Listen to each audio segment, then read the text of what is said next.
Hey, what's up guys, it's Lego Hobo 910 here with another LEGO video, and in this video I'm reviewing set number 75226, the LEGO Inferno Squad Battle Pack, based on the Star Wars Battlefront 2 game.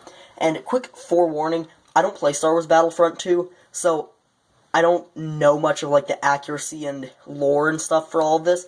I just bought the set because I liked the speeder, and also I thought the minifigs looked cool and could be used in other contexts as just kind of like Imperial specialists. So if you're going to get really triggered over the fact that I don't know all the lore for Star Wars Battlefront 2, leave now.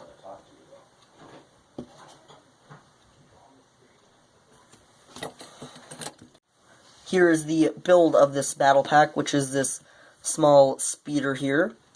And I think it looks pretty cool. I like the wings here. It kind of reminds me of a V-wing, the way that's designed, with the wings tilted in kind of the center cockpit.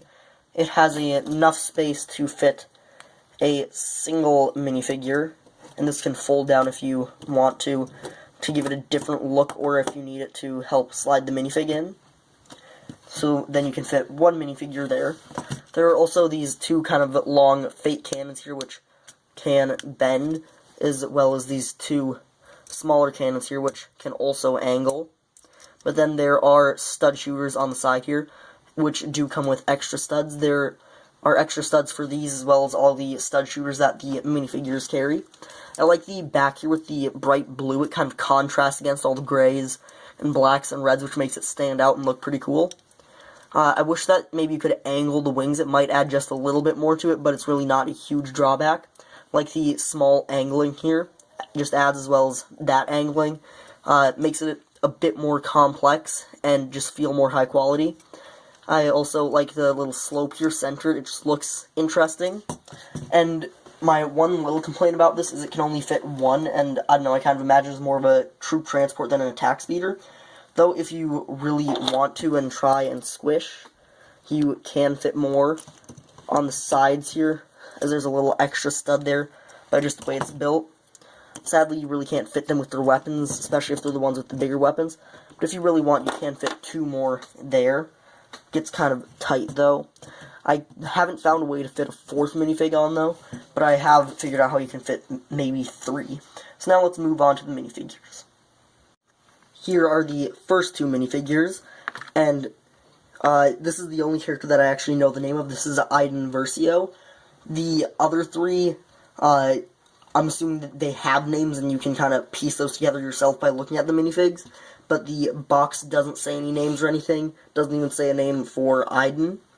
And the torso that Iden has here is what's used for 3 of the 4 minifigures. He has a unique torso.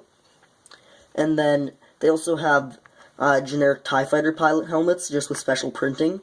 I wish they would have given her an extra one so we could switch it out. There's a slight problem with that, which we'll go over in half a second. I like the hairpiece choice. It looks nice.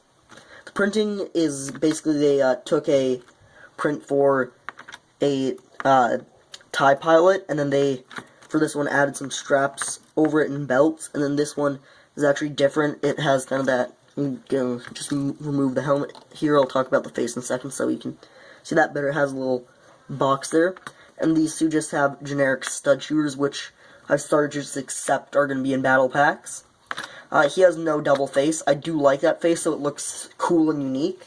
And we're going to take off her hair so you can see the other face. That's the primary face. Here's the other face. And now here encounters the problem with giving her a helmet. That, and I think that's just a problem with the design for TIE Fighter helmets in general. If I were Lego, I would have made it have a full back, so that way it completely covers it. I don't know why they don't do that. Or I would go back to what they used to do, where, because even with just minifigs like this that don't have a double face, it just pops weirdly and it looks bad. So if I were them, I would make it so that way they either redo this helmet and give it a bigger back that fully covers it, or they could go back to what they used to do, where the head is just black with then the face printed on the front in kind of like a balaclava look, and then so that way when you put the helmet on, it's still black completely in the back. So now let's move on to the other two minifigures. Here are the other two minifigs, and they have the exact same torsos as Iden and the exact same legs as everyone else, as well as the same helmets as the third guy. The only thing that really makes them unique is obviously the face prints are different for everyone, except you don't see those all the time. So main things that make them unique, you've probably seen it by now, is the big guns. And also, this guy has the Lego Batman movie belt in black, which looks pretty cool. Just adds a bit more interest to him.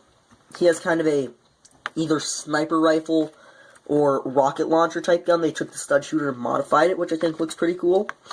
And then he has what you could also imagine as a sniper or a large machine gun. And I think this is pretty cool, because instead of just using the handheld stud shooter, they use this one that's normally used on vehicles, where it connects with studs, and then they connect it to this large piece with a telescope and the faucet. I wish they would have maybe like tiled the sides or something there, but then again, that would have also added to the bulk and made it really bulky, though it would have smoothed it out a bit.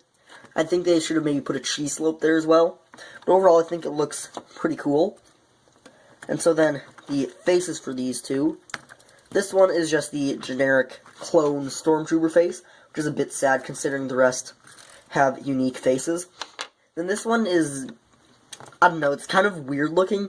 It's just kind of a weird blank, but semi-confused expression.